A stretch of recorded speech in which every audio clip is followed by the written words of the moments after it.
Hello everyone, have a good day and buongiorno a tutti.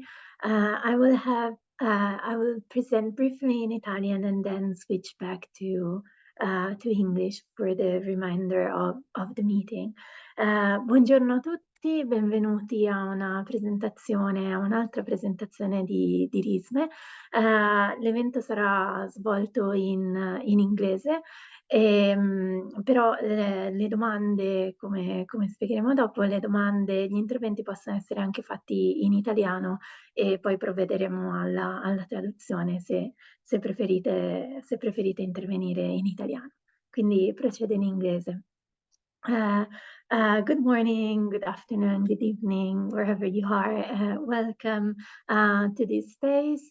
It is a real pleasure today to have a new meeting of like a new book presentation of our series that is started by RiSME, RiSME Digitali, which is a study group created by Giacomo Albert and Laura Zatra within the Italian Musicological Association. And in particular, today's meeting is a collaboration between RiSME Digitali and Art, of which I will say a little bit more shortly after. And it's also done in collaboration with IME. So today we have three amazing speakers tackling an incredibly current and capital book that is really about really current topics and I'm so happy that we're talking about this. So today we have Makis, Solomos, Alessandro Bertinetto, and Giacomo Albert. Makis is a professor at the University Paris 8, and he's part of several research clusters, among which the Lab Musidance, which is responsible since 2014.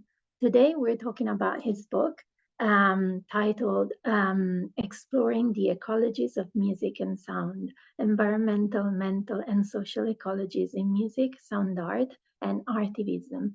That was published by Routledge, and I read online that there is a French version that is coming out in 2024. And then we have Alessandro Bertinetto, who is a full professor at the University of Turin. He's a very prolific scholar, so I will just mention one of his many books, that is Estetica dell'improvvisazione, published by Il Mulino, who also had an English translation.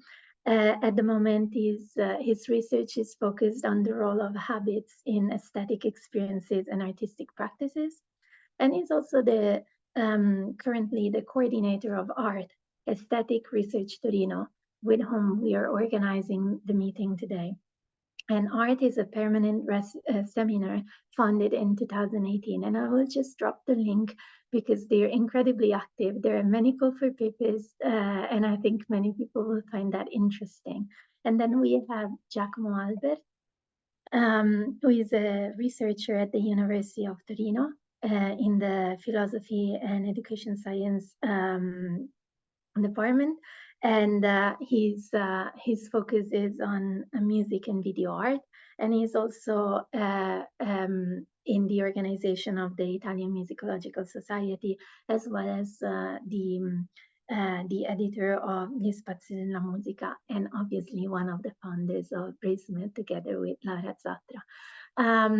So today, Makis will have like a general presentation of the book, and this general presentation will be followed by some questions and interventions by Alessandro and Giacomo. But this is a very open gathering, so please feel free to just use the raise your hand function in Zoom, or just drop your questions in the chat. Like, your comments are always welcome, so please feel free to contribute to the conversation. So without further ado, thank you very much, Makis, for being here, and I'm looking forward to learn more about your book. Welcome. Thank you very much, Valentina. Thank you for your kind invitation. I'm very glad to be with you. I'm sorry speaking in English and not Italian. I would like to speak Italian. It would be much more near to French and easier, but that's it. English is gathering us. Let's accept it. I'm very glad to see, to discuss with Alessandro and Giacomo, and to see also people I know like Riccardo, Laura, and probably many others. Thank you very much to be there. I think the idea is that I start with a general presentation, about 20 minutes, I think. And then Giacomo, Albert, and Alessandro, sorry, and many others will discuss. So it's the idea, okay? So let me share something that I prepared to start. Okay. So you see here the English edition, exploring the ecologies of music and sound, with the subtitle, which is also important. You will understand why. With the cover that was not chosen by me. It's a standard cover. They have about 20 covers in Routledge, but I think it's nice. My last book has the same cover like than Riccardo's book, which is also in Routledge. So okay, I put also a bird.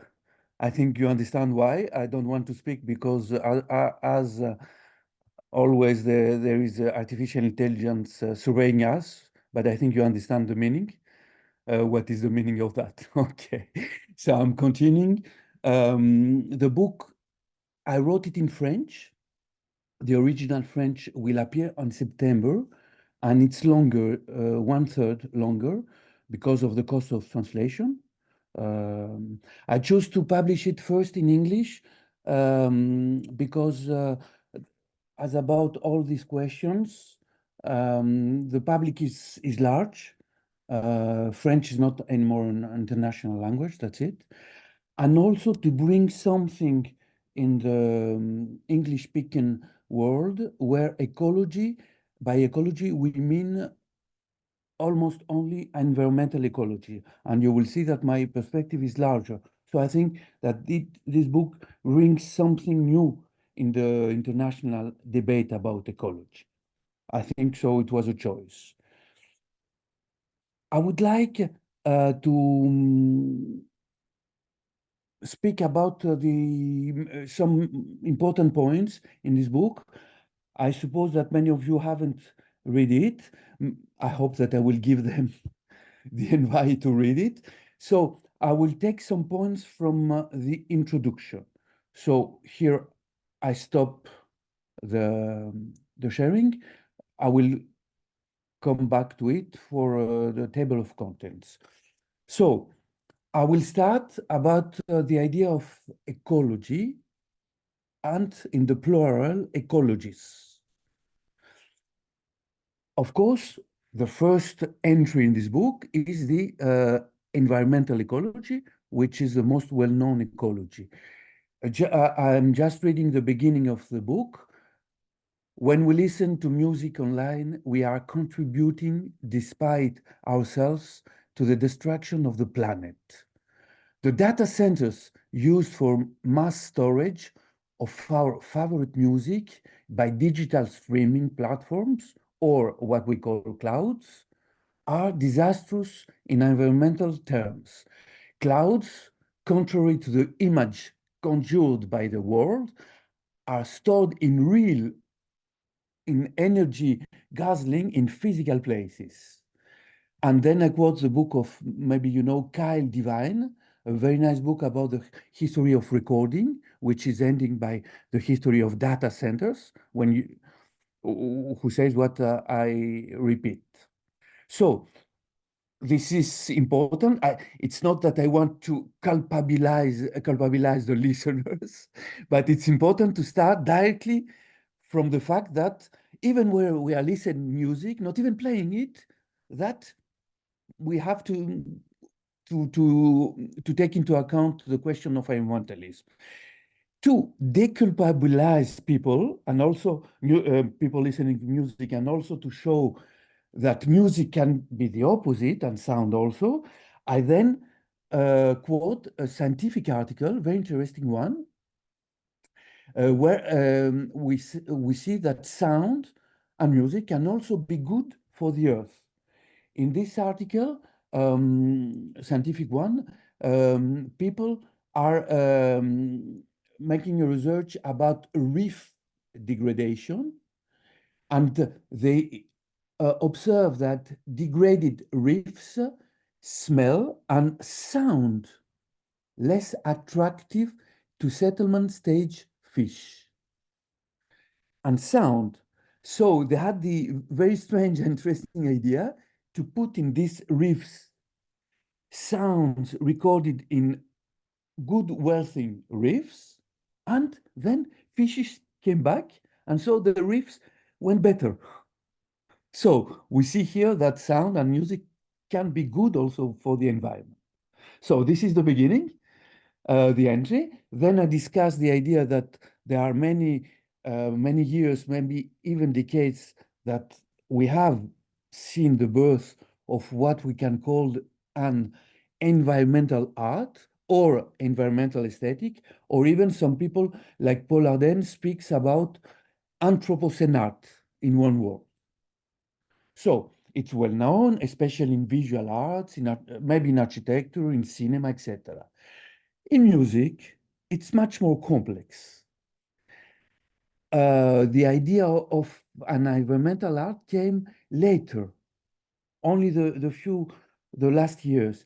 My hypothesis is that it came later for two reasons. First, because music is really rooted in the mimetic aesthetic, mimesis. So there is the, even today, Salvatore Sciarrino and many other composers have a nostalgia of nature.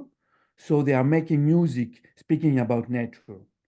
But this music speaking about nature is not ecological.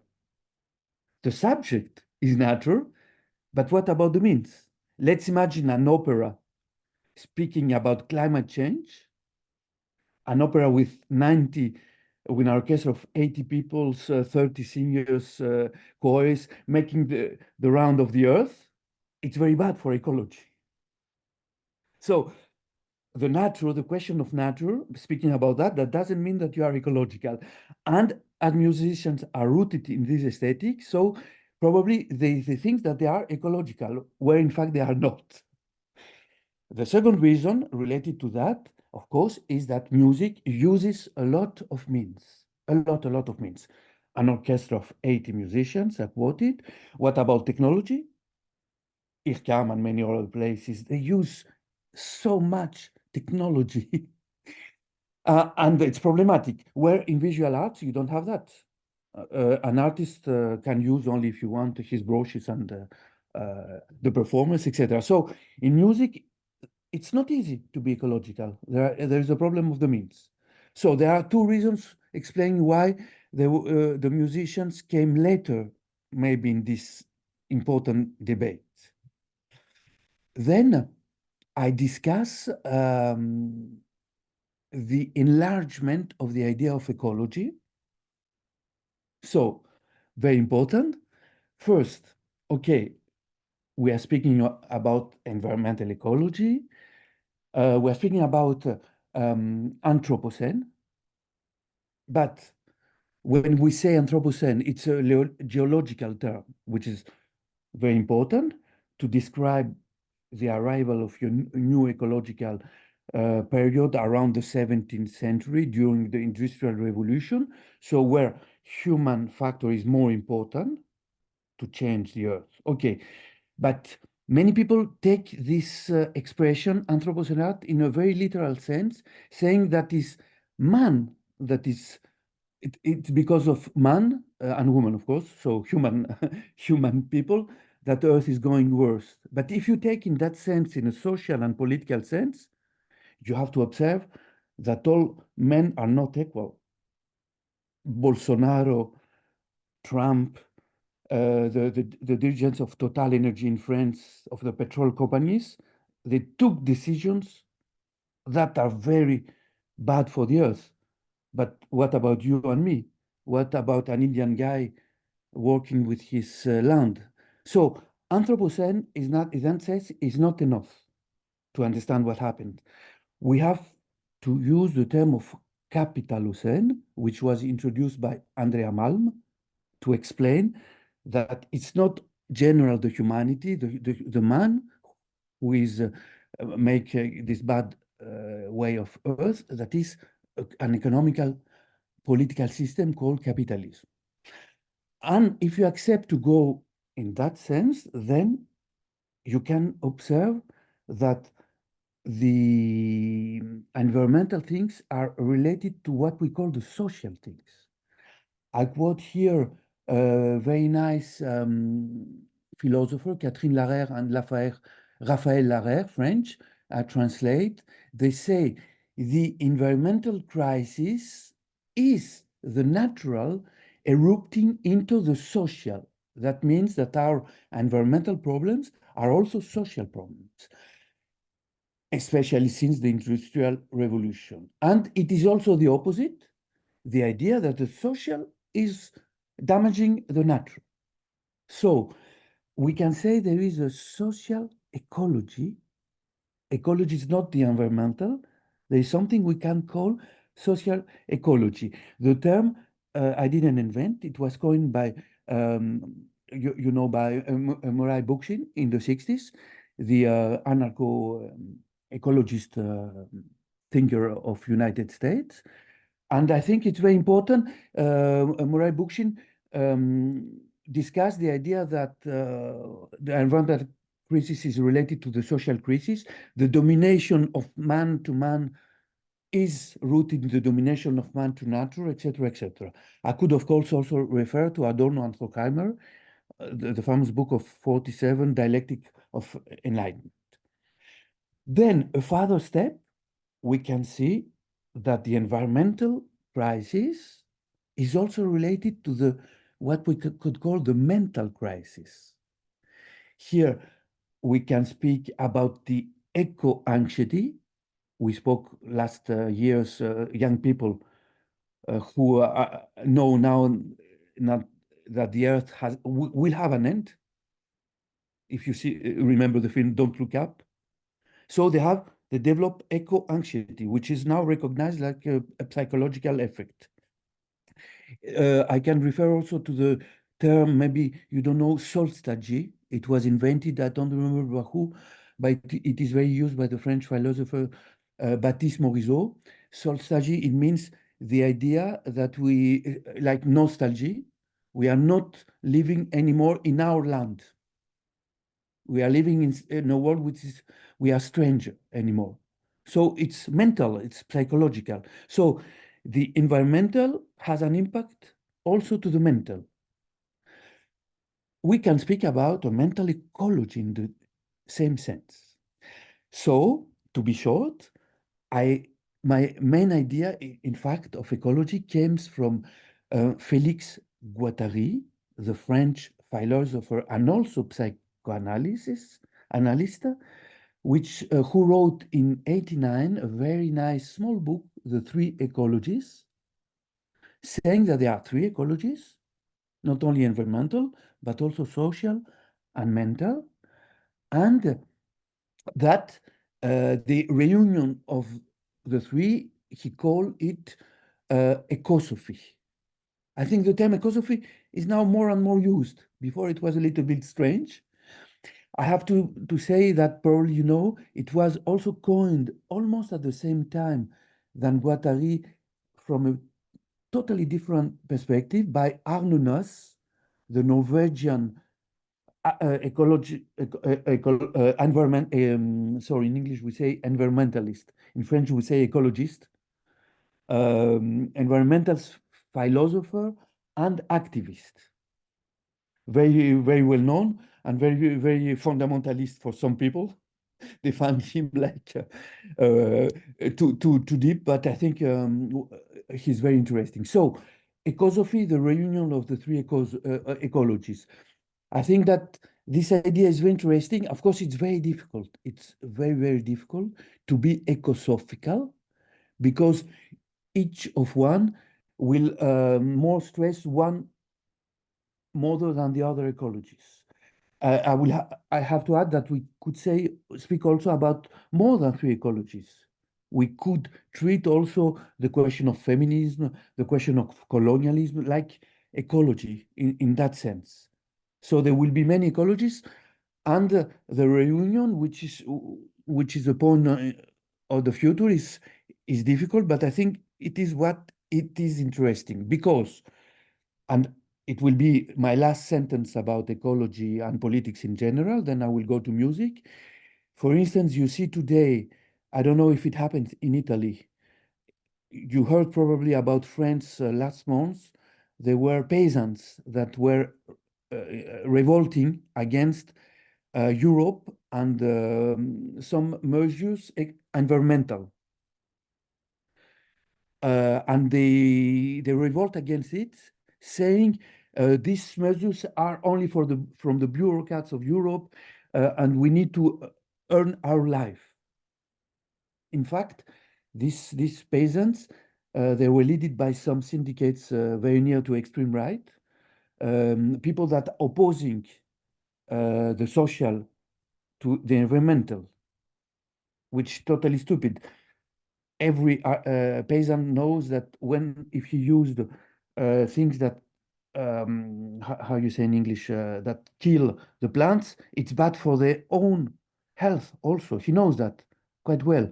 The problem is that he doesn't earn a lot of money because they have very big exploitation. The problem is not environmental politics. The problem is capitalism, that they are not working for themselves. So it's very important to understand the reunion of the three ecologies. Otherwise, we will have an ecology, an environmental ecology, only for the rich. The transhumanists, for instance, are very ecological. They say we will go to another planet. It will be very nice, but we will be only 1,000 to do that. All the other people will be dead in the earth. Okay, so taking into account all the ecologies is very important.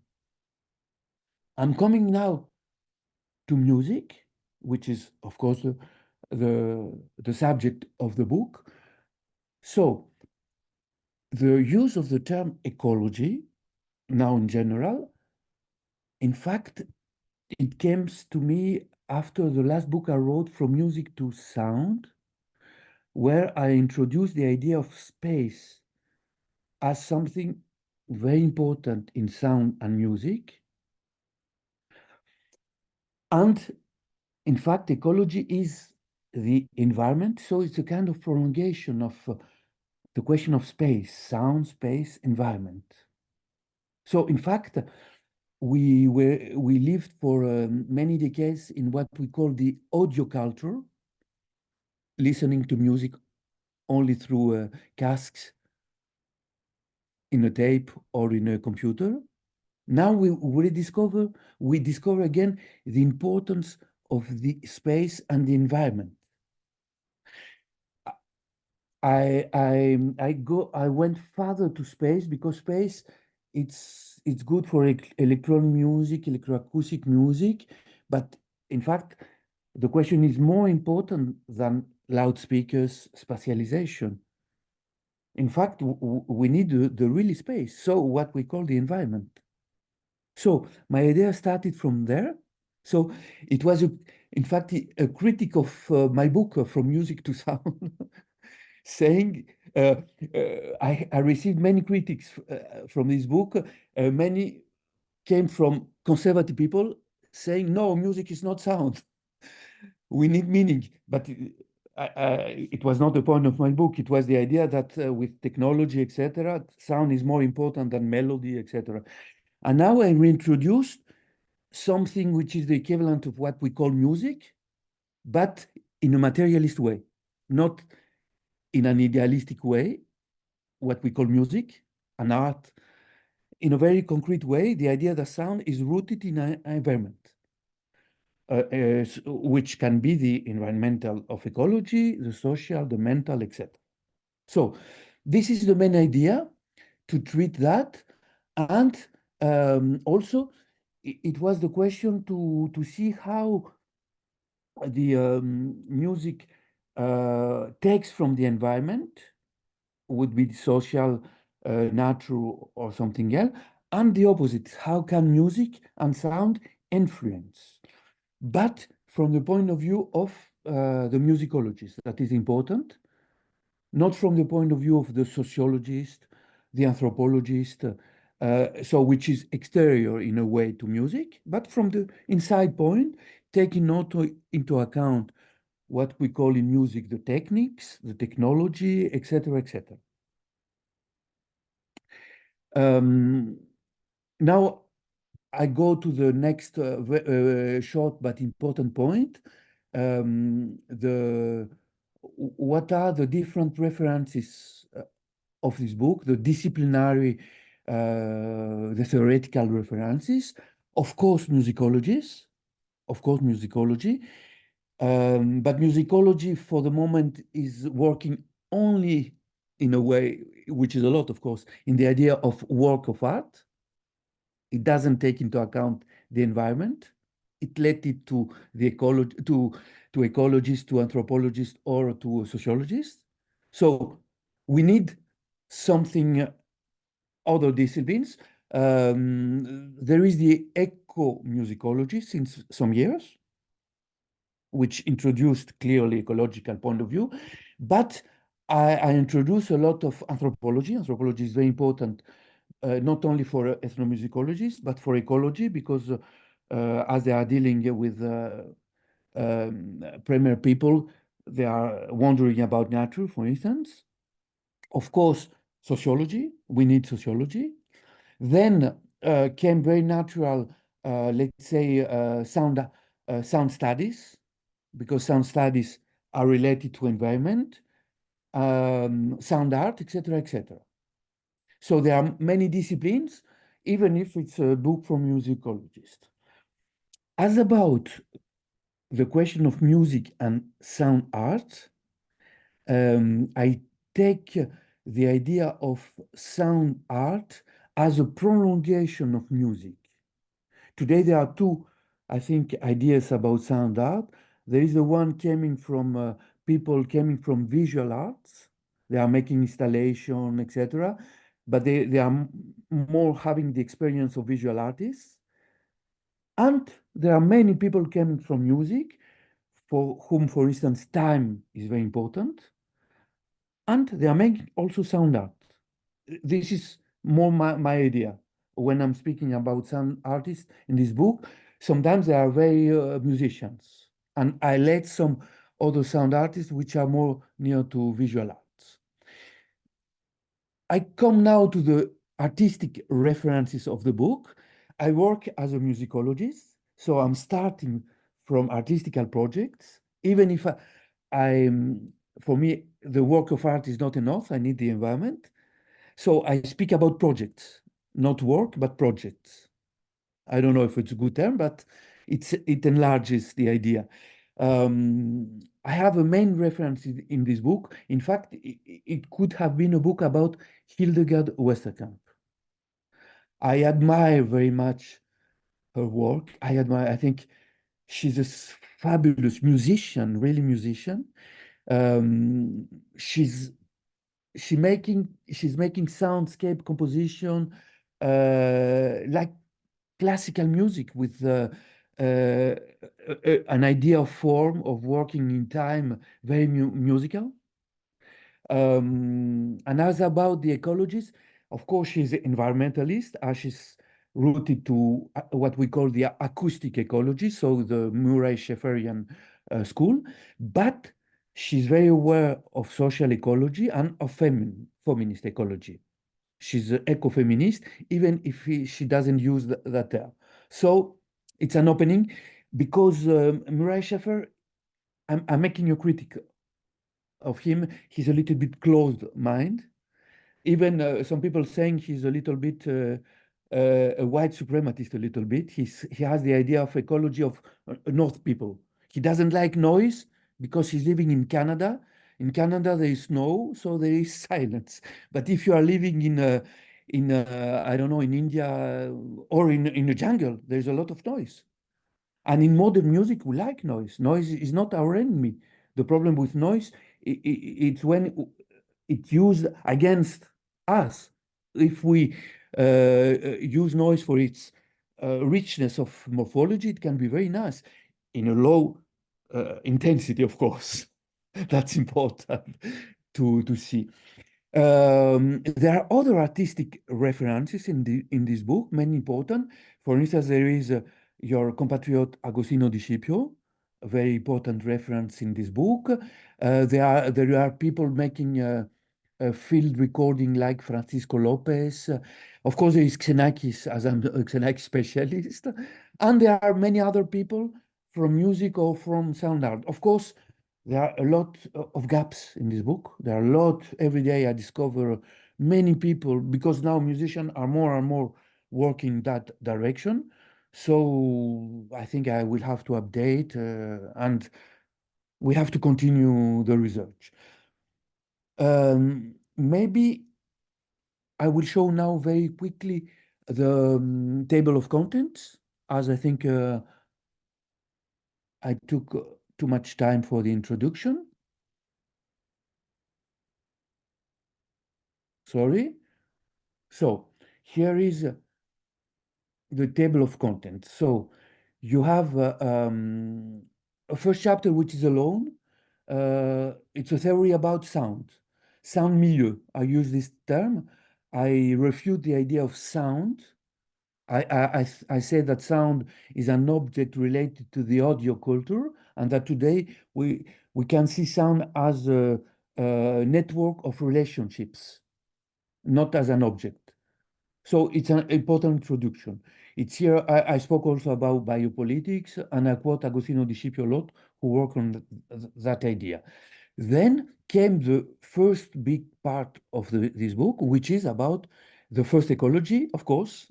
It has to be the first, the environmental ecology. It has 4 chapters. I spoke about the living, not about nature.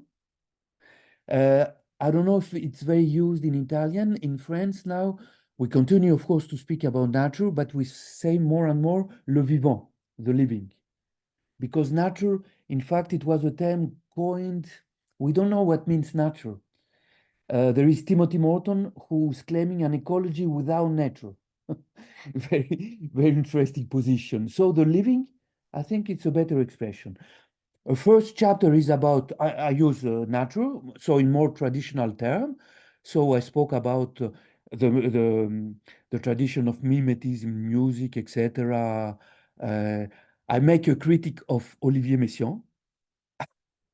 I think I will be very, I will have a war from a Messiaen specialist, because I am saying he's not speaking about birds, but about dead birds. So, okay. So I speaking about the fantastic work of people working with sound composition taken from nature. Um, there are many things in this book. I'm finishing with Xenakis. Then there is a chapter about, sorry, acoustic ecology, which is the first entry gathering music, sound, and ecology. So Murray Schafer, acoustic ecology, a critic, as I said, but also bioacoustics, soundscape composition, and it finished with an analysis of a work of Westerkamp, Beneath the Forest Floor, which is the classic of soundscape composition. Then there is a chapter about field recording, very important, especially in sound art, but also more and more in music.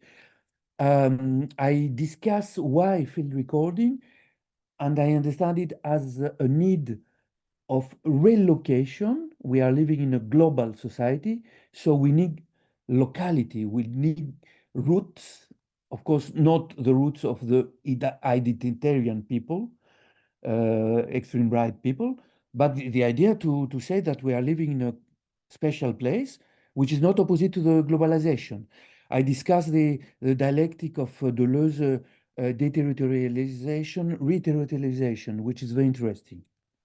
And there is an analysis of Francisco Lopez and Chris Watson works, two different ways of making composition with field recording. The last chapter in this part is with today's artist, an Artivism. So if you don't know, the term is art and Artivism. So there are many people today using art as a political tool to fight against anti-environmental politics.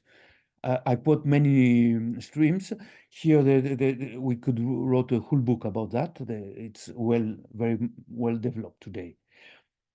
The second big part is about mental ecology. So there is an introductory chapter about listening, which is very important in ecology. All people dealing with ecology and music, they start by saying we need to speak about listening.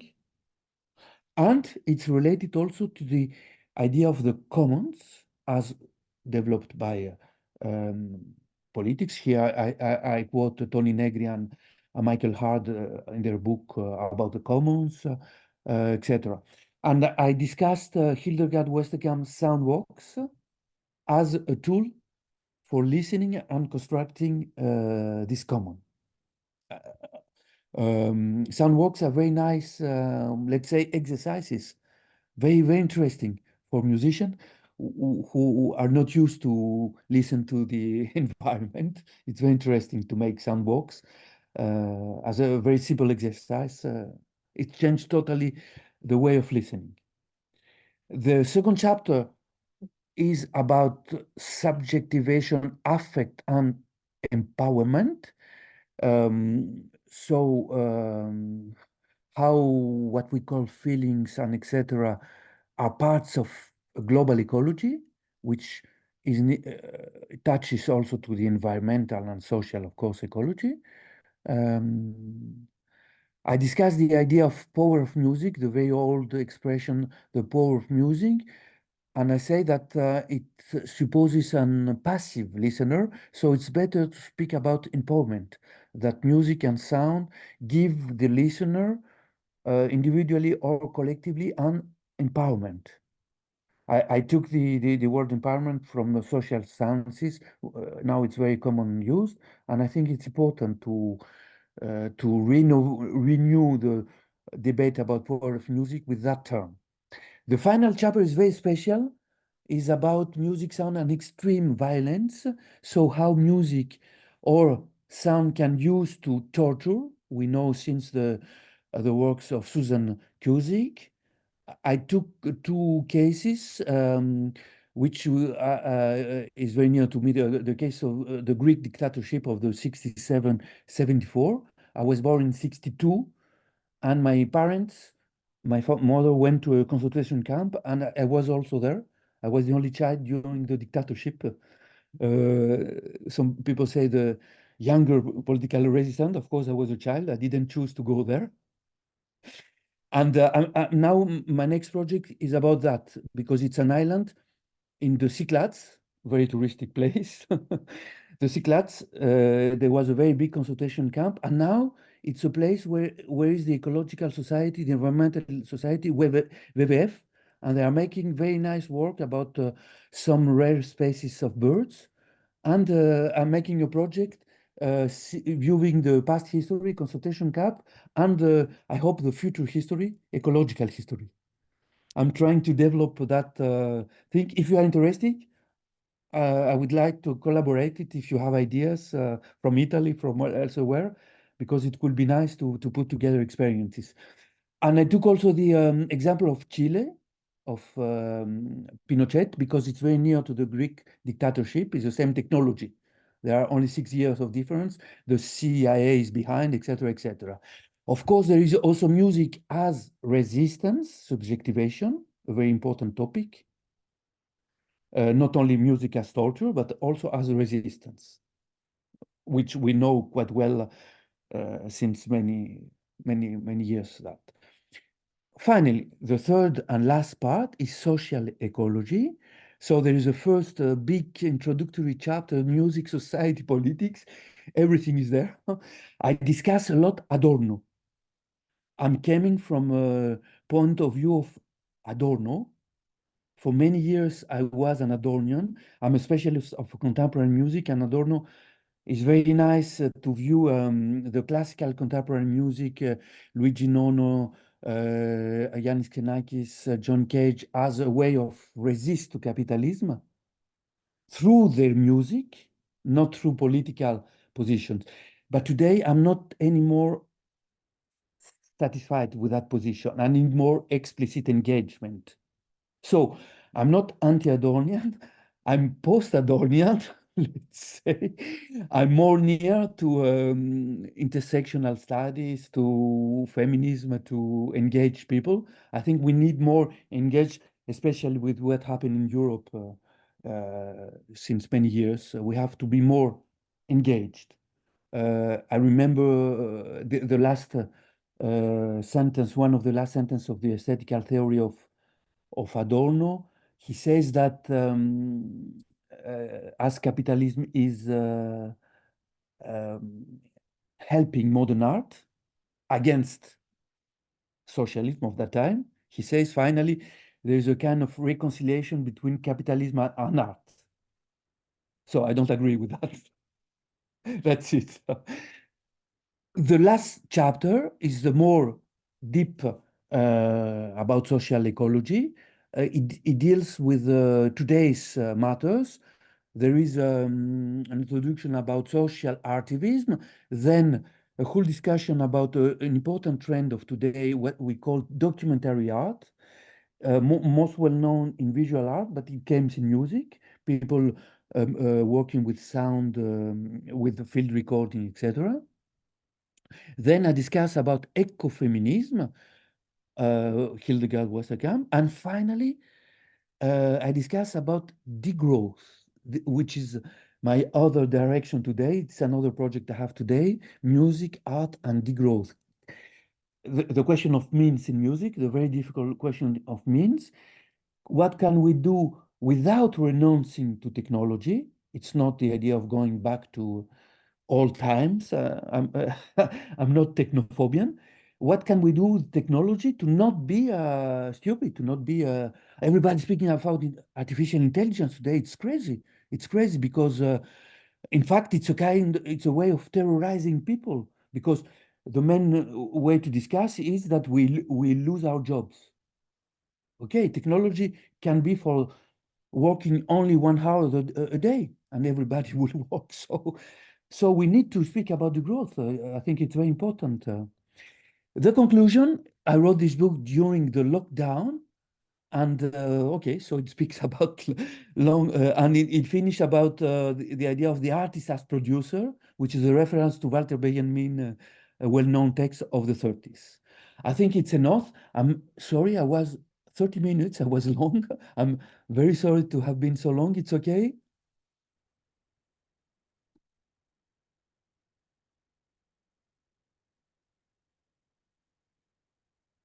No, thank you very much. Thank you, Makis. It was like an amazing overview of this very rich book. So we have now, I guess, some questions from Giacomo and Alessandro.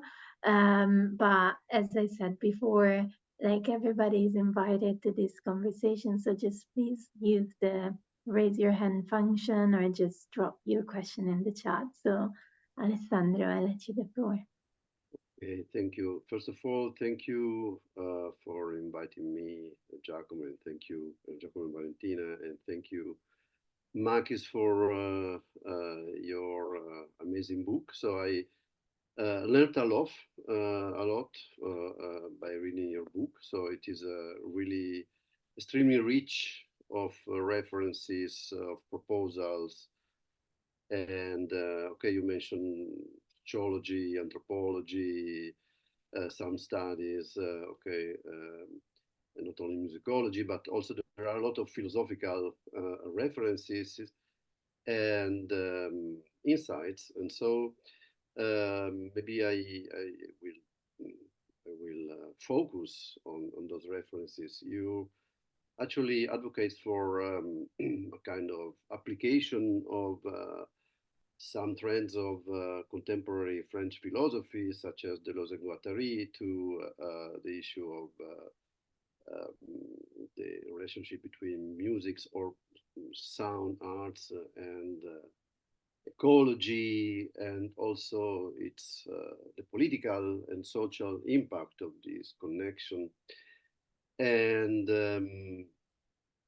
on the one hand, you advocate for this kind of philosophy, and you reject completely other kind of philosophy. And I don't think that this rejection is completely, how can we say, right, in the sense that maybe you could find some elements also that could be philosophically interesting. Also, for example, in Kant, in Hegel, and in those philosophies. Okay, for example, and then there are also some. I mean, I admire your book a lot, and really I learned a lot of concerning also the connection between music and space. This is really interesting and important. And but I mean, I have to ask some questions. So maybe I begin with the question. You mentioned Messiaen. Okay, so and I'm not a Messianist, as, if we can say so, in the sense that I know a little Messiaen, but I'm not a huge fan or whatever. But I would like to reflect a bit about the way you argue against the use of nature in Messiaen's music. Okay, so if I understand you right, the point is that Messiaen's music represent, depict in a sense, the bird songs, and this music in a sense abstract them from their connection, the environmental connection. And so but your criticism is that actually Messiaen would have no right to use the bird sounds, okay, because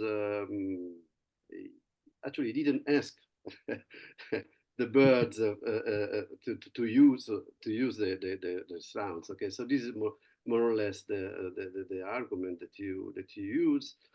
And if I mean while you actually concede that actually he can do this with, he can appropriate other composers, but he can not appropriate nature sounds like the bird sound. I think that this way of arguing is a little problematic, because if you are coherent with this understanding, with this view, you have to reject, I would say, almost the totality of human art, because in a way or the other, there is a kind of use of nature or of natural natural elements in human art. And so I don't think that the representation of sounds or of nature is per se something that is to be rejected, something that is ethically or socially or politically negative. It is the use that we can make of this representation that can be ethically, socially, politically, or and ecologically bad or good. So in the same way, for example, it is the use that we can make of music. The music can be used in a way that can be ethically and socially positive, in the sense of producing a way to ground a community, for example, and can be also or the same music can be used as a weapon, as you also argue in a very important part of the book. So maybe it is not the representation per se, but it is the use of this representation that can be harmful or ethically bad. Okay, this is a point that I would like to make. And then, so I try to be quick in order to give time for other questions and comments. So I refer to Kant because there is in Kant, I think, okay, there are many elements that we cannot use anymore of Kant's aesthetic, but I think that there are other elements that are still interesting, still important. Okay, I'm not a Kantian, but I think that there are useful elements there. In the same way you pick out some elements from some philosophers, I think that you can also make a good use of some interesting ideas. For example, the idea of common sense. Okay, the idea of common sense is a grounding idea of Kant aesthetics, and taste is understood as common sense. And on this idea, for example, in this idea, philosophers such as Hannah Arendt, for example, have individuated the possibility of grounding a philosophy, a political philosophy. Okay, and I think that this idea can be very useful for example, for your commitment to music as a way of encouraging participation, community between people. And so I think that this is a point that I think could be elaborated on for also for what you are doing in the book, which I think it is an amazing work and an amazing job. So I conclude my quick intervention by thanking you again. And I repeat, I learned a lot. So one thing that I've learned is a way of listening also to many musical projects, as you call them, and understanding their point. So this is really a very important guide for understanding the point of many contemporary musical projects. So thank you again. Thank you very much, Alessandro. It's very nice for me to have a feedback from an aesthetician and a philosopher of music. It's very interesting because I deal a little bit with philosophy without being a philosopher, as you understand. So it's very important. I will say about representation, I don't condemn representation. The book starts with this chapter about music in nature, after, of course, the chapter on sound, saying that representation in art, and especially music, has two functions, which are contradictory and complementary. The one is dominating nature in the prolongation of the whole, let's say, Western civilization, but also, according to the art, a special function of keeping nature alive, a way of nostalgia. So it's a complementary with technology. So technology dominates nature, and art keeps this nostalgia. Okay, I think this is a very simple idea. So I don't condemn, but I say that today we have to go a little bit further. As I said in my introduction, it's not enough. I put the example of the opera. It's not enough to speak about nature. We need to be ecological, otherwise the earth is going bad, very bad. About Messiaen, it's a very special discussion. In fact, maybe you are not aware about, in France, Messiaen his place is to hide, really to hide. They say he's the ancestor of contemporary music, which is not true. It's not true, etc., etc. And okay, Messiaen is using birds, he has the right, no problem, as Vivaldi, etc. But don't make him about the ecological musician. He's not ecological. He's dealing with dead birds. And I add that he uses these birds as he used many composers. So I quote some Messiaen specialists, a recent book, where they show how Messiaen took of other composers. It's terrible, terrible. So I say that he used also birds just because he need material. He need material to compose. Okay, he's right. But please don't say that he's an ecological musician. He doesn't work for nature. He doesn't work for birds. He's using birds to compose. That's all. Okay, why not? But it's an Messiaen ideology, a whole Messiaen ideology, which is going with Catholicism also, very strong. Uh, as I'm not aware about Catholicism, I didn't. But it's of course behind that is the idea of natural that has Catholicism. That's clear. And it's also a whole concept political also. Messiaen was extreme right. Huh? He was not a guy progressist. He tried to wash, to clean himself, having younger people like Boulez, Xenakis, etc. But there is a whole mythology about Messiaen as a resistant. So I had to make something about Messiaen. It was a really militant. So let's close this parenthesis because it's more French, really French. To finish, about Kant and Hegel. Hegel is the question of idealism. What we do with that, of course, he's a fabulous philosopher. And also what he wrote about art and music is extraordinary, but it's an idealistic philosophy. Ecology needs to be materialist a little bit more. And about Kant, the common sense, yes, it's very important. But Kant was also the founder of the idea of autonomy of art, which is a very closed art, which is concept art, which is not open to environment, etc., etc. So it's part of our history, I think.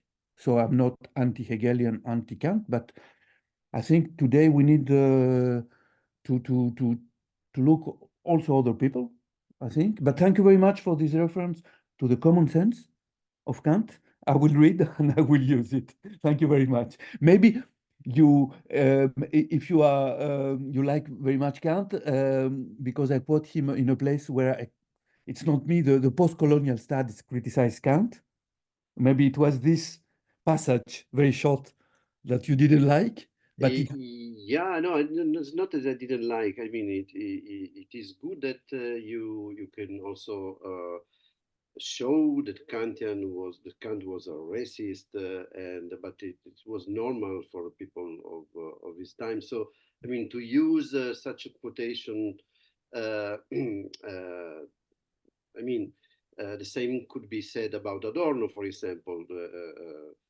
He has similar expressions, for example, in his essays on jazz. So if you dismiss Kant because of these sayings, then you also have to dismiss Adorno for these sayings. So, but I don't think it's fair. yeah, for we have both. to be careful. So this is the point. So I think that you should be fair with both of them, Yeah. not only with Adorno and No, I'm not with cancel culture. We have to be very careful, but we have to be aware of the totality of the things. Thank you for your remarks. Yeah, of course. Thank you again. Thank you for this discussion. And normally I would pass like the floor to Giacomo, but I've seen someone raising their hands. So I was wondering, but then they lowered. So I was wondering if they wanted to jump in with a question without putting them on the spotlight. But if you want, feel free to jump in. Otherwise, Giacomo, please. Okay. Thank you, Valentina. Yes, I did also see. I think it was Carlo. But if someone wants to raise questions, please do it. Thank you, Valentina. Thank you, Alessandro, and thank you, Makis, for this so rich and thoughtful book and also discussion. I did personally. I mean, I am a musicologist as formation, as so a classical musicologist. I loved what I really loved about this book is that it gathers a lot, but really a lot of experiences that usually are neglected by musicology, experiences that forces us to see sound as something different than we are used to in our common experiences as musicologists. Particularly what I loved is that understanding sound not as an object or even as a simple event, but as you do, in many times you say it as a network of relationships, the sound milieu, which comes from this network of relationship, implies in somehow also redefining the meaning and the scope of musicology itself. Because it let us understanding sound in a different way than we are used to treat it. I know that this is an intermusicology discussion, but I think that it is really important also to point this out, at least for me. I liked also the fact that the book is really it has a strong political stance that came out also from all the discussion from Alessandro and from you, but I also love that in somehow this triadic differentiation of these three that gather from that you take from Guattari's theory of ecology. I like it for two reasons. One reason is really musicological, because it helps us differentiating from sound in some way, environment and the social environment. So sound meaning the composer intention, the player and the performer. So having this view, the environment, so in the space, and so the relationship with the space and with something which is not what we are used to. So the relationship of sound and what it is in, and the social environment, and, so and it takes all these three things together. What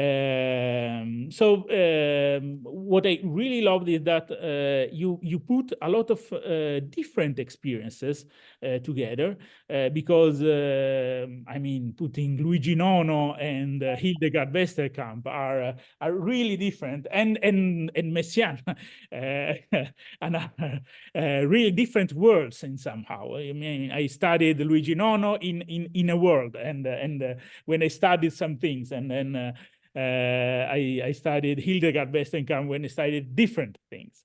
And you can put them together in a clear way, thanks to a very clear conceptual definition, thanks to the three ecologies, so the environmental, the mental, and the social of Guattari. So which makes also reading the book very clear, and also because you analyze all the examples from different perspectives. So I liked it very, very much.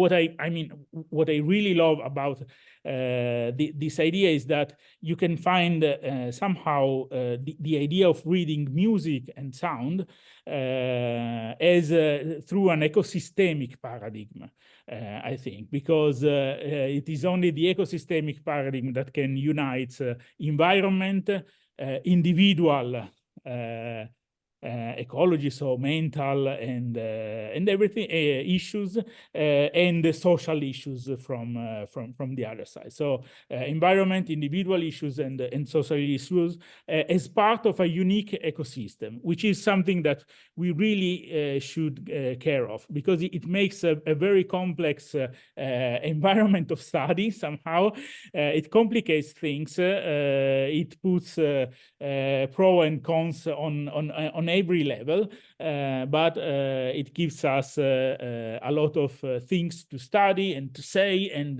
to reason about music in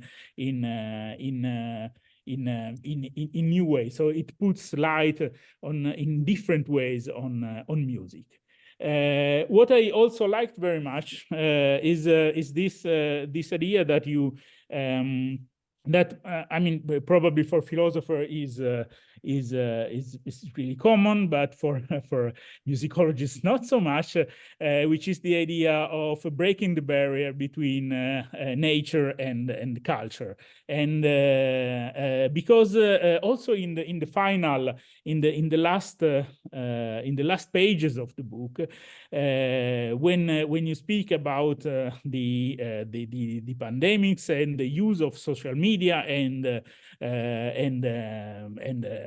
media to court for creating social, etc. You from the one side you see the problematics of this. And you point out all the problems that this brings with it. But from the other side, you don't refuse these technologies. You just try to find different ways for democratizing these technologies. So starting from the acceptation of living in what Nicolas Negroponte would call the post-digital world. So you don't just refuse, as we musicologists usually do, saying, oh, I don't like this, so because it brings with it a lot of problems, so I refuse it, and so on. But you just try to find different ways for using the same technologies, which are part of our environment. So it means that we are in an ecosystem. We cannot refuse the ecosystem. We have to deal with it and to find ways of making it suitable for single mens, for ecology, and for everything. So I like this approach very much, which is not so common, at least for us. So that was just a very, very little introduction. And it is so rich that I cannot imagine. I mean, you mentioned at the beginning of our webinar that in the French version there will be more pages and more experiences to it. I don't know how this will be possible, because I mean, there is already a lot in the book. But I mean, the clear structure of these three parts makes to the reader everything more clear. And also you don't have a reductionist way. So for the first is the first step, and then the second one, and then the third one. So in somehow you are not so Adornian as you want. You don't have every time the superation of the of what precedes. It's just all the three things can create.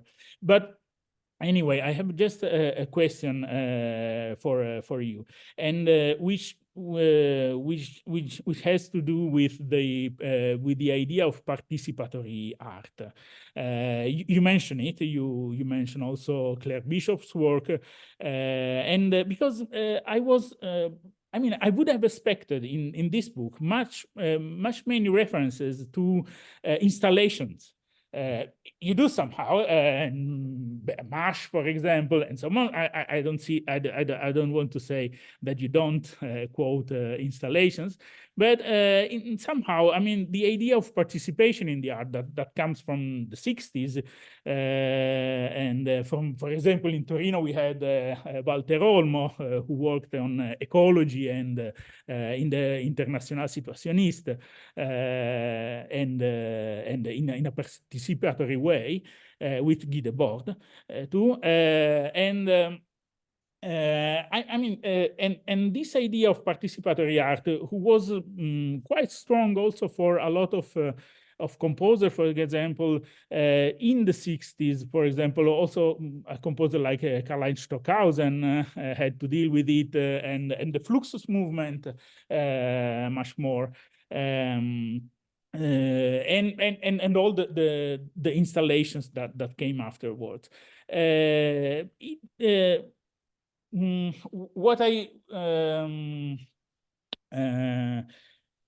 What I'm meaning with it, why would this be strange? Because I see it as a way of taking with us the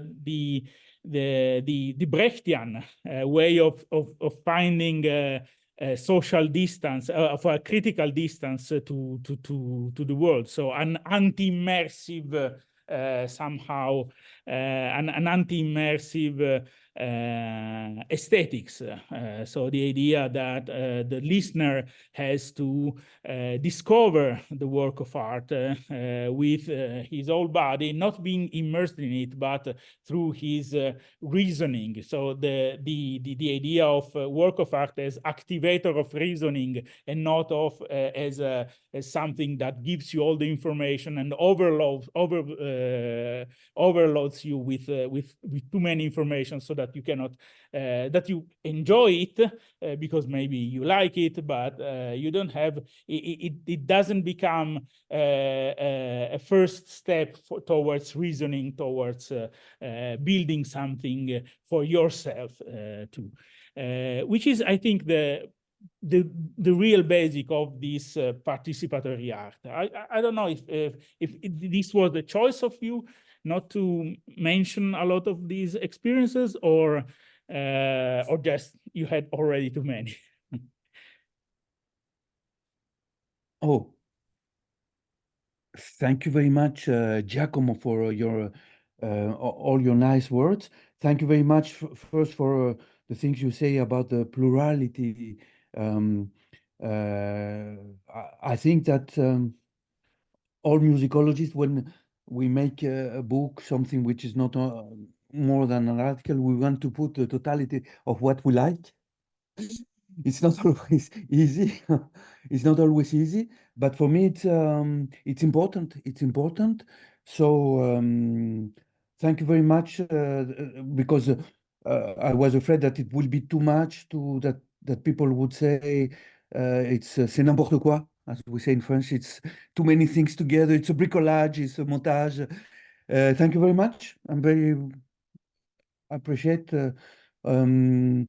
your idea also, because the idea of the three ecologies could be criticized because it's a kind of juxtaposition.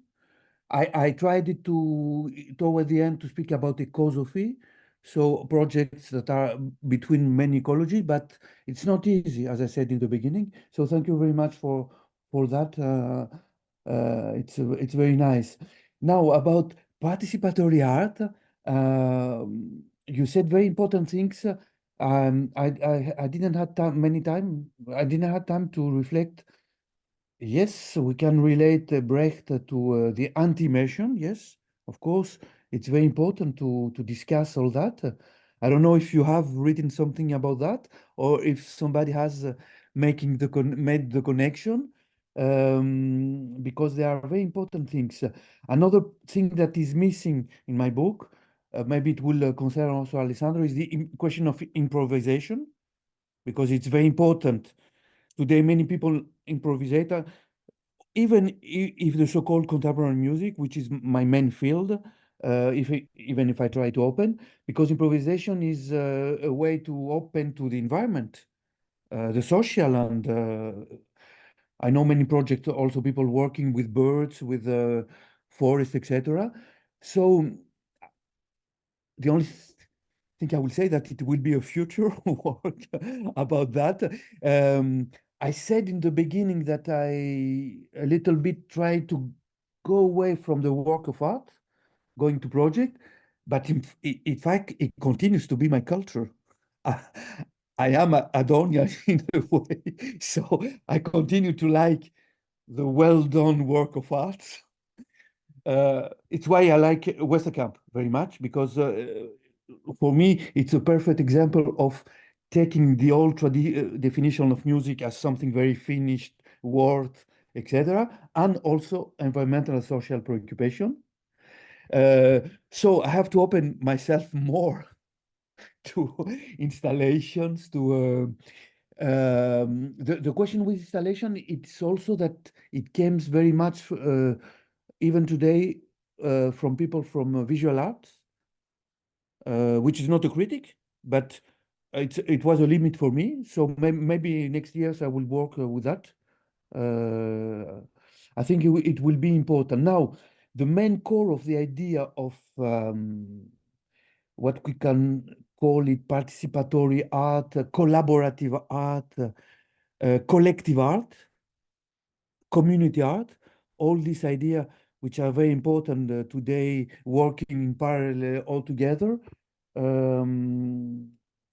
Many artists are going in that way. And in fact, in the end, when I'm referring to hacking and Nicola Collins, it's a participatory art also. It's a improvisation also. Huh? It's a lot of improvisation. I think that musicologists will have to work with that a lot in the future. I see the young people are very, there is also the live coding, many things in that direction. So for next book or for a younger generation, but I'm trying to understand. There are many things, many things interesting in all the. If I quote new projects, for instance, I have a PhD student, Sarah Liad. She's making a very nice mixing between live coding, interactive art, participatory art, and it works a lot. It works a lot. It gives energy to people, empowerment. It gives something very important.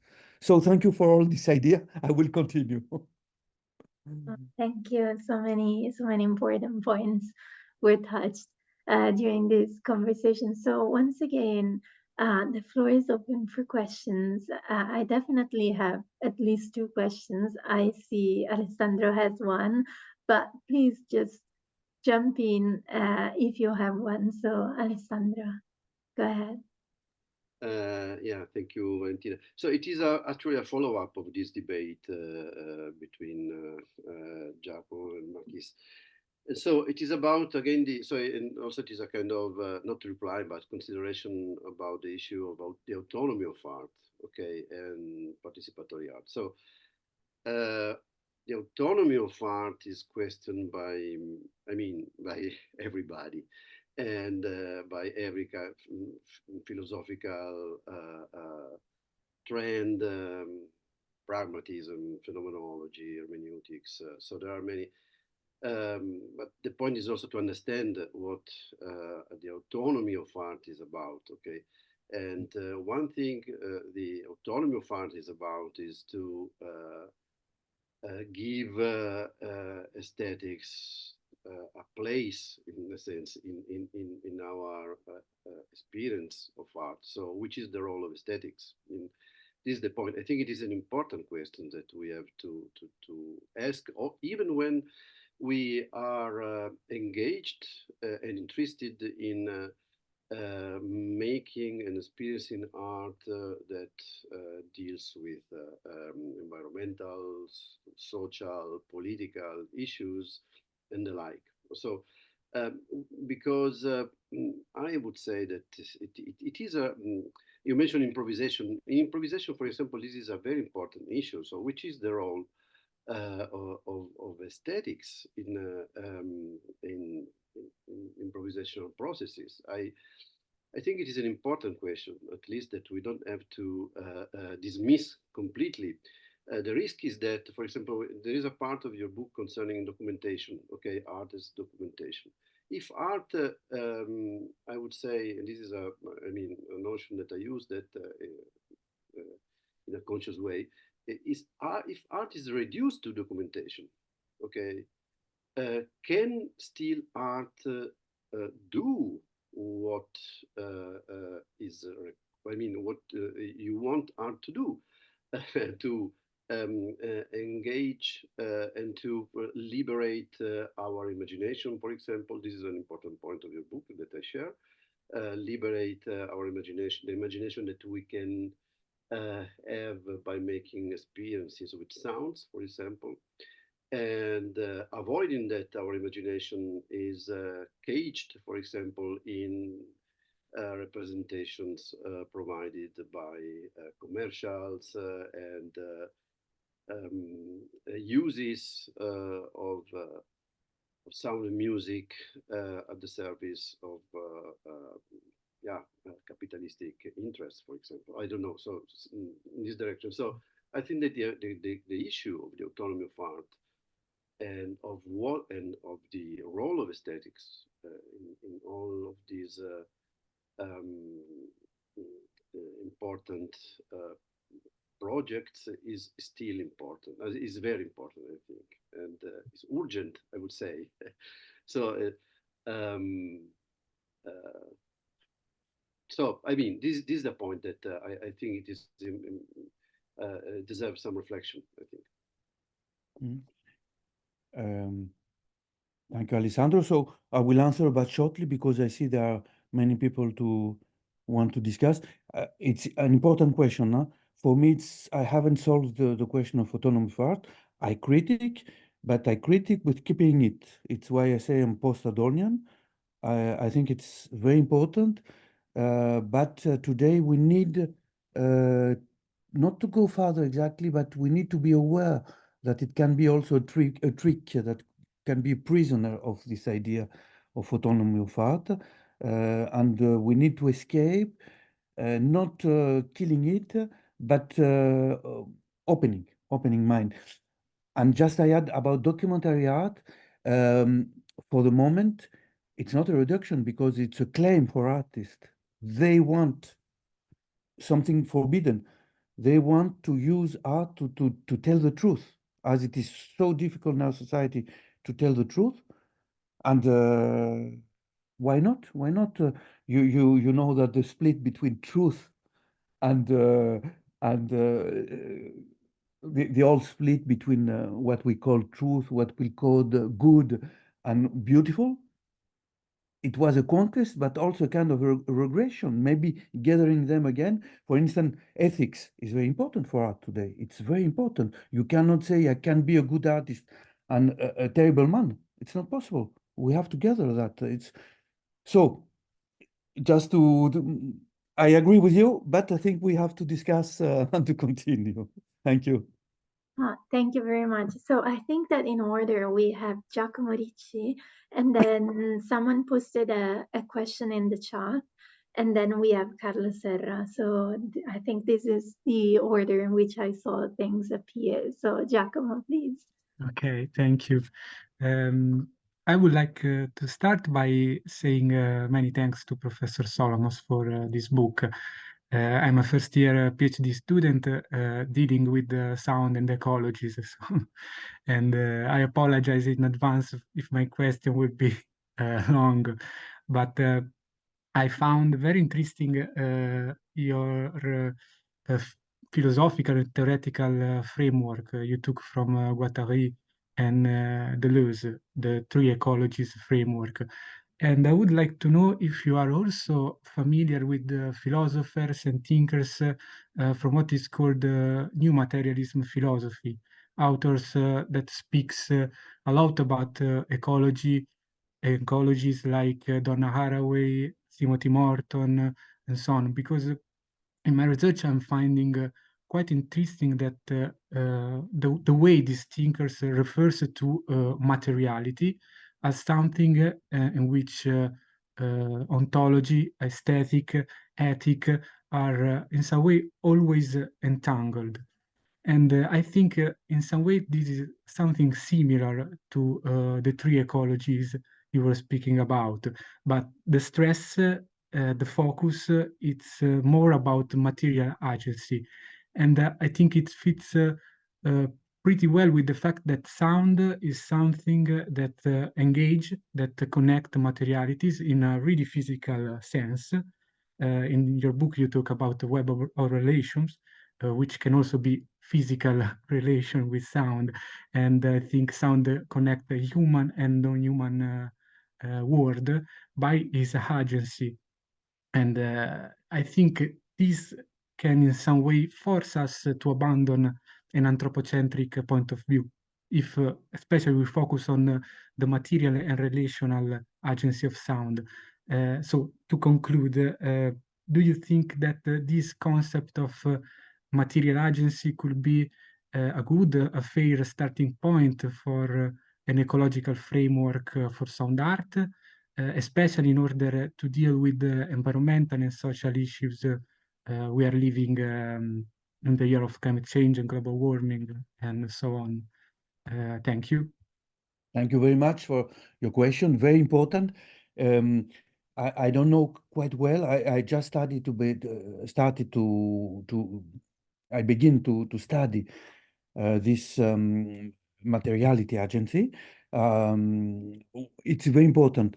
As for Donna Haraway, you quote the idea of a situated art, situated, that we are all situated. It's very important. So it's a clearly ecological statement. Timothy Morton, I called him before about his work, his book, I think it's the title, An Ecology Without Nature. Maybe I can quote, you didn't quote Brandon Labelle, because he's very near to that philosophy. His book, Sonic Agency, it's very important. So yes, clearly there are relationships very important that we have to study, and I will continue studying that. Thank you very much.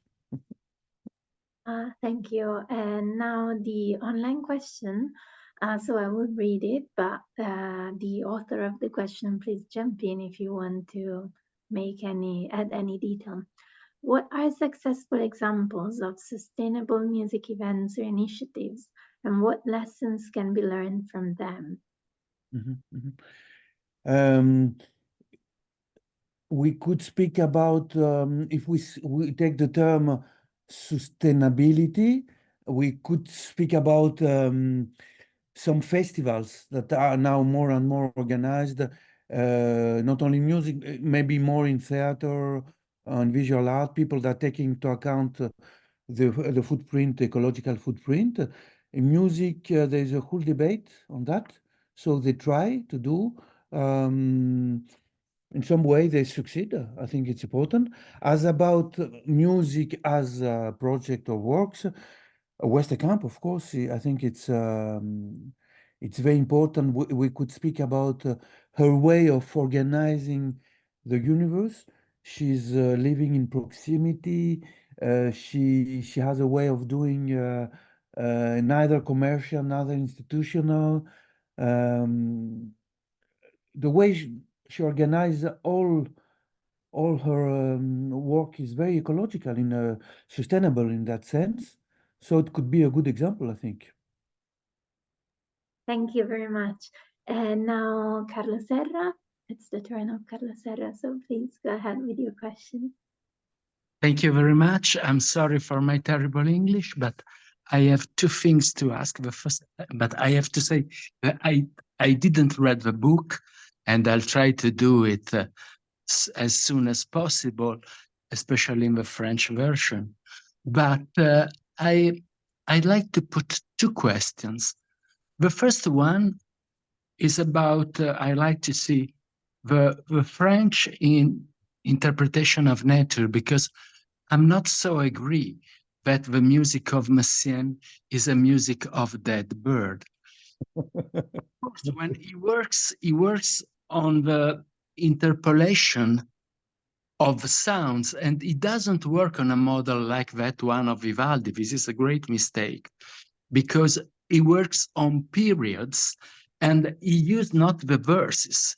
This was one of I had a long conversation about this problem with Mash, and he too, he had a lot of critics about Messiaen, of course, but he too admitted that the idea of working of interferences of sound of birds, because there is not one bird, but every time a lot of birds, a lot of periods, a lot of interpretation of a song of birds in front of the music, because the model is not the nature, but the model is the interpretation of music. And the idea that the bird is the perfect singer is an interpretation, not, of course, of a mimetic art, but the problem of horizon and of direction of art. And this was also the opinion by Mash, and this is, for me, is very interesting. The second one is, I'd like to ask you, okay, it's very important to speak about the ideological point of view of the perspective of Murray Schafer. Murray Schafer is very ideological.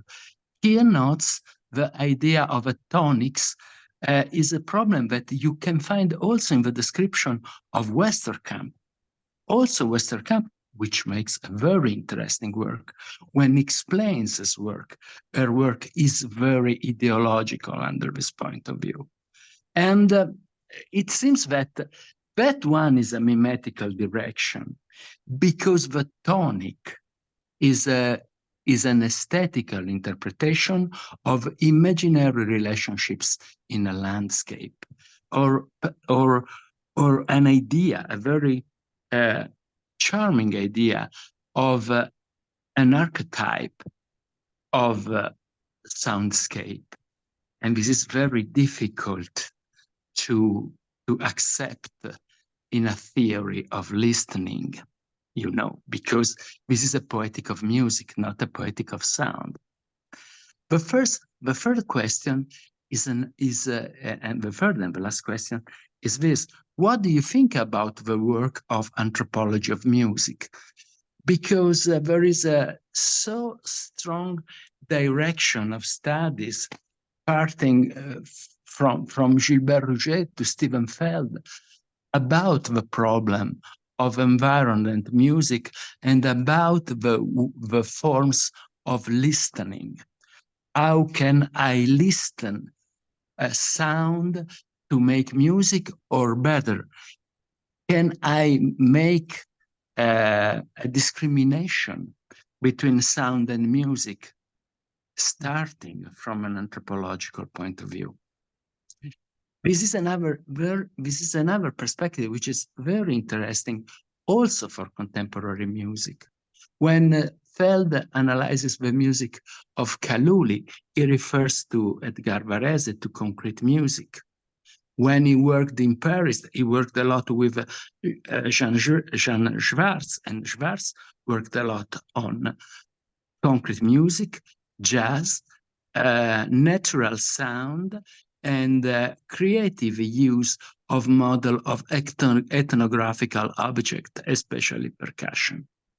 This is an ecological direction which could be studied under a lot of point of view. The last question is very simple,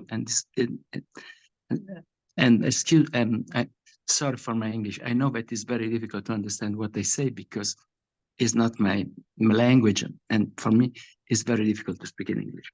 But the last question is, why not think of a model of perceptual relationships that phenomenologist does about sound and about sound hearing? Why not think to the experience of sound listening, as is explained in Husserl, to make an example? Mm-hmm. Because it puts a lot of question about the difference between musical sound, rumors, sings, and so on. And it puts a lot of question about the difficulties to have a straight distinction between sound environments and sound in itself. This is a very interesting direction, also for musicologists, I think. Thank you. What questions? Many questions. Thank you for your questions. I will be very short. As about phenomenology, I think now it's a common culture. We have musicologists have how we say in English, le souci, they know that perception is very important. They cannot deal only about the notes, about sounds as objects. So phenomenology is in us, I think, as musicologists. I will say I was also very much influenced. There is a book I quote, David Abram, an American philosopher, The Spell of the Sensuous in English, which is full of references to Merleau-Ponty and phenomenology. So for me, it's an evidence. So it's very important. And thank you for your observation. As about anthropology, the book begins with a reference to Feld, Stephen Feld. And you know, Stephen Feld was a pupil of Xenakis in Bloomington in USA. So he make a mixture of anthropology, electroacoustic music, very nice mixture. So it's very important, yes, the point of view also for acoustemology of the way it's difficult to distinguish between sound and music. As about Murray Schafer, I'm not sure if I understand what you are calling about ideological. Maybe you mean the idea that in the classical acoustic ecology, they are searching for a kind of purity of the soundscape and expecting that there was some primitive soundscape which always more dirty and dirty. If it is that, I agree with you. It's the critic I make with Murray Schafer that he's a little bit colonialist. I prefer to say that. A man from the north, but not Eskimo, from the north of Canada. And of course, they have a lot of nostalgic point of view, and we have to critique that. Finally, for Monsieur, I won't say more. I think we said a lot. I know very well François Bernard Mache. He was in the jury defense of my PhD long time ago about Xenakis. We agree and a lot, and I like very much the way Mache is speaking about Messiaen and many other things. Thank you for your remarks. Thank you very much.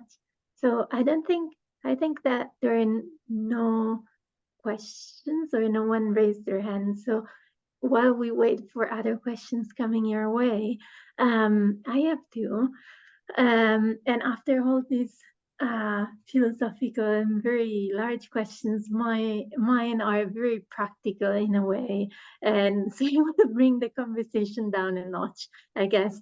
And so the first one is about the role of musicology, or in general, music studies and music narratives that we can create. This comes from what you said at the very beginning, that this is very new. This is like music started to pay attention to environmentalism very recently.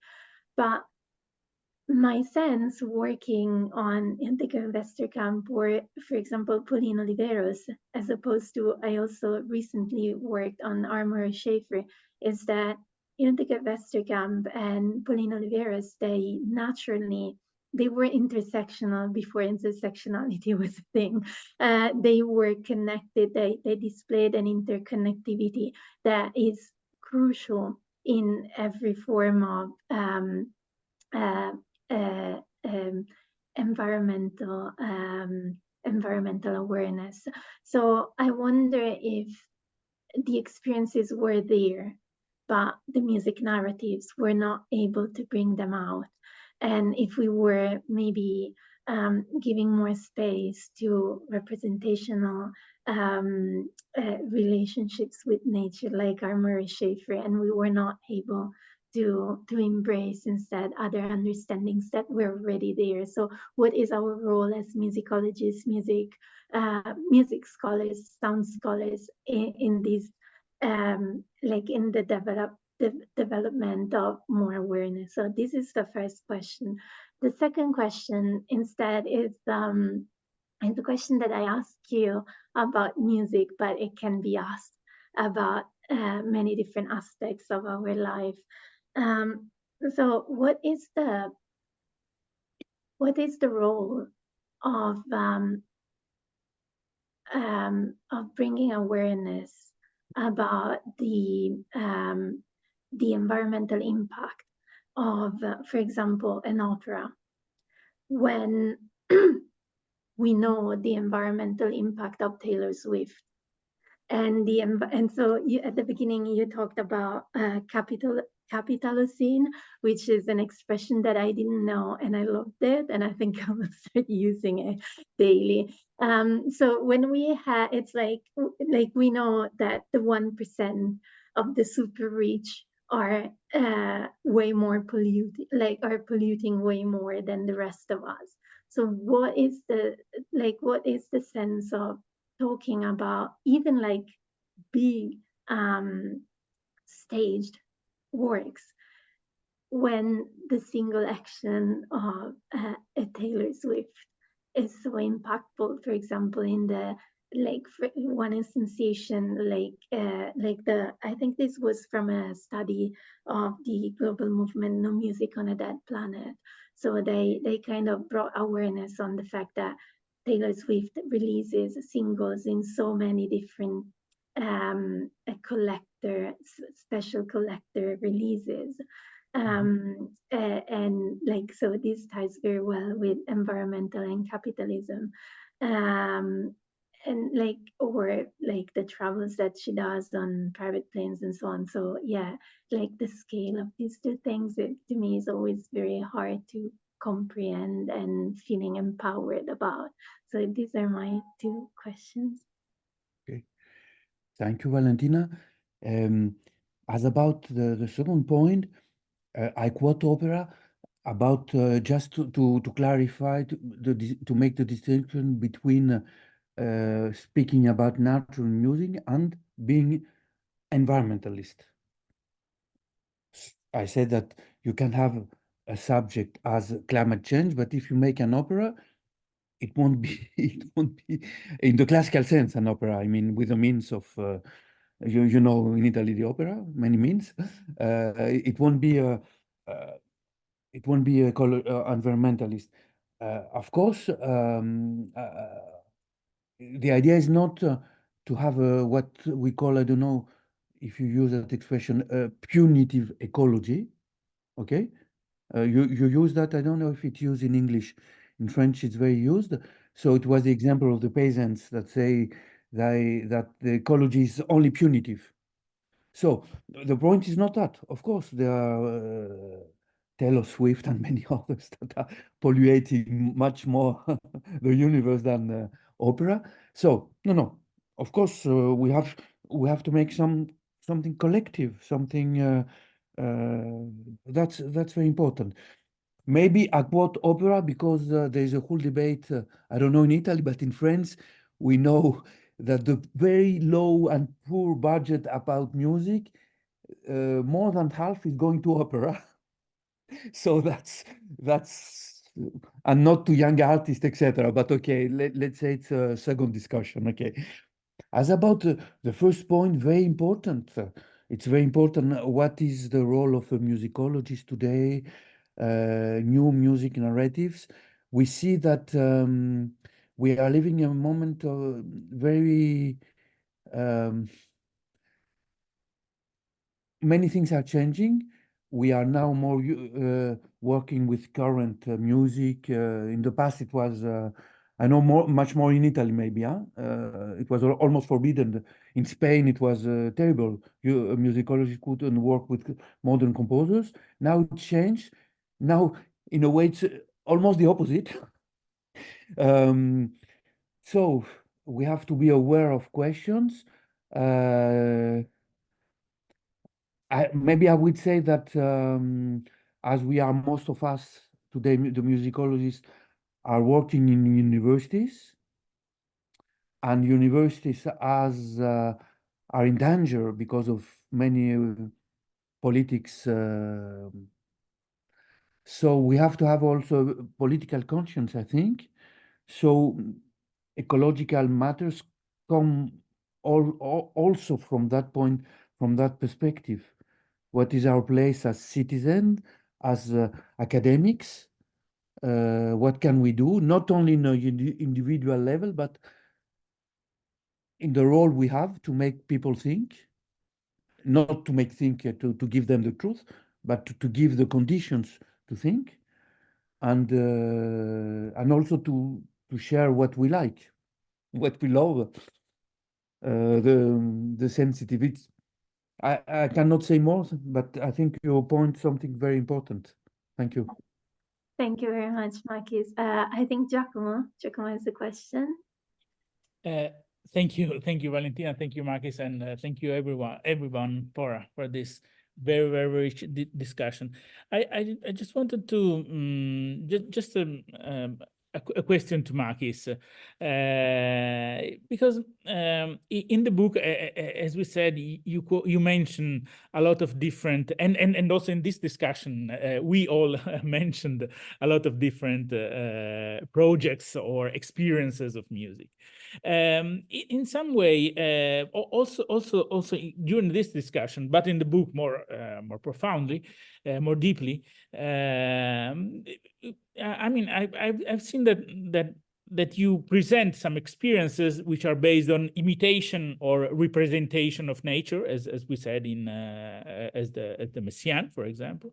So in 4 different ways, as the relationship between nature and the work of art. The one is the imitation or representation of nature. The second one, which I find very, very interesting, and I'm mentioning when you speak about when you write about Xenakis in part, and in part about the Scipio, the interiorization of the basic laws of nature as a structural principle, which is a different way to interpret nature than representing it. Is just incorporating its laws as the law that govern. Which somehow I'm not sure, but somehow in this question I'm asking you, because it is a doubt. As in this second stance is as you say, Xenakis incorporates it in the Brownian movement and so on and so forth, but in somehow he's when you look at Upik, you see the representation of nature. Whereas in Agostino di Scipio's, you have the same way of, I mean, a different way, but the same incorporation of the basic nature. But somehow you hear the fragility of the system, so you hear it. So in somehow as Xenakis tries to do something, but doesn't accomplish it at the end, and the Scipio does can really achieve his. But that's just a question, a side question. Then the third one was the third way was of dealing with nature through music was the conceptual representation of the subjects related to it. So just to speaking about I want the nature or something similar. You know, it's which is quite connected on with also you don't mention it, but also with the most contemporary, the most diffuse contemporary music scene, like the Neues Konzeptualismus, or the new conceptual. You know, is a way of expressing meaning in a very clear way. It's just that reducing all music to express meaning in the neo-conceptual, not in the examples that you mentioned. It's more subtle, but it can also go there. And then there is this this 4 way of using environment and ecosystem and music, which is the use of art and of music in order to activate political and social phenomena, and so environmental phenomena. Would you? So my question, beside the Xenakis and the Scipio, that I also want you, if you can tell me if this was really your idea or not. But do you think that in these 4 ways there is one which you think it is most suitable for ecology, for expressing ecology in music, or if it doesn't matter. I mean, I don't know. It's just a question. Sorry. No, you are pointing very interesting things that happen today. Today we have the superposition of all these ways. There are musicians that are speaking about natural and classical ways in opera, but in orchestral. There are people that are making with field recording or Artivism. I don't know if there is a better way, more efficient, let's say, more efficient, because artists are artists. So are they? Do we listen to them? And now we are speaking not about Taylor Swift, but about art which is not commercial, etc. So, but we can have the idea that it works progressively in the minds of our of citizens in general, that and also through to relate to the question of Valentina, if we spoke about all that in our courses, in our seminars, it can be diffused. So maybe I will stress on the last thing.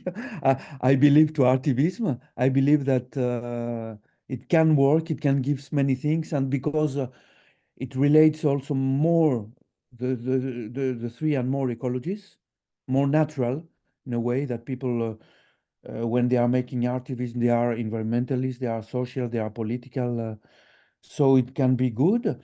And of course to what is doing Agostino Di Scipio, which is a kind of not imitating nature, in a way Di Scipio is a little bit Cagean, John Cage, in the way that he's saying we don't want to imitate the result, so the song of the bird, but the mechanism of nature. So he's making ecosystems.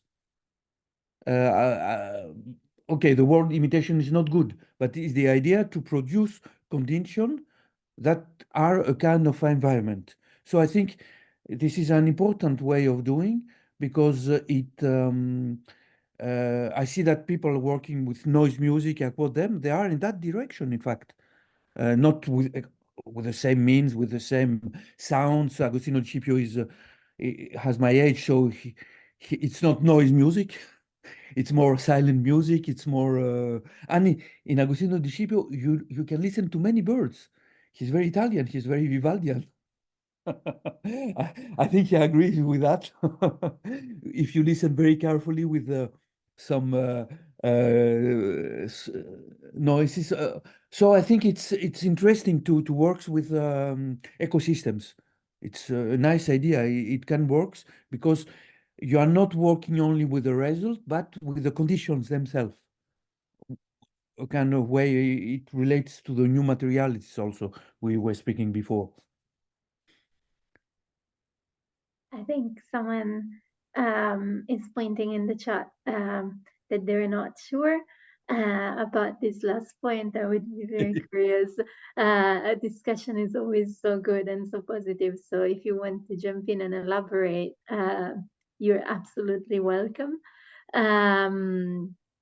Because these are indeed like controversial topics, or topics in which we can have different opinions. Otherwise, we would have the solution already, right?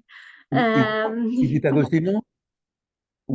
I don't know. Someone wrote in the chat that they're not sure, and it just maybe Agostino Di Scipio. No, maybe about it's Agostino Di Scipio. I see. Oh, ADS. Sorry, Agostino, I didn't recognize you. Is it you, Agostino? So yeah, we are like final 4 minutes. If you have a final comment or burning question, this is your time. This is your moment.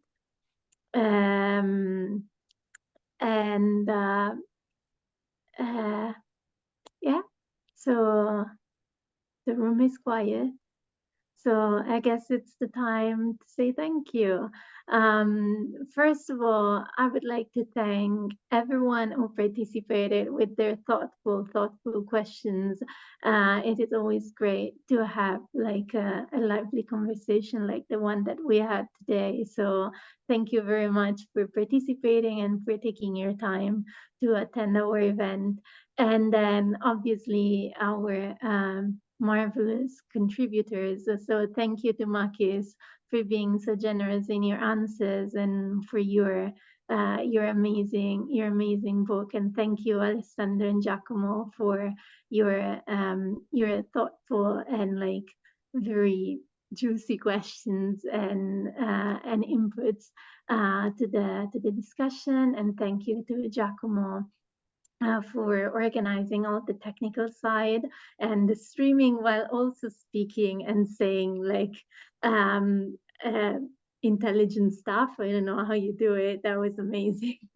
And thank you to Giacomo and Laura for just starting RiSME digitali and for creating the space for today's meeting. So yeah. Thank you very much. Thank you very much. Thank you very much. Thank you very much for your time and all your knowledge. Thank you very much, everybody. Bye. Bye, everyone. Have a great evening. Thank you. Mm.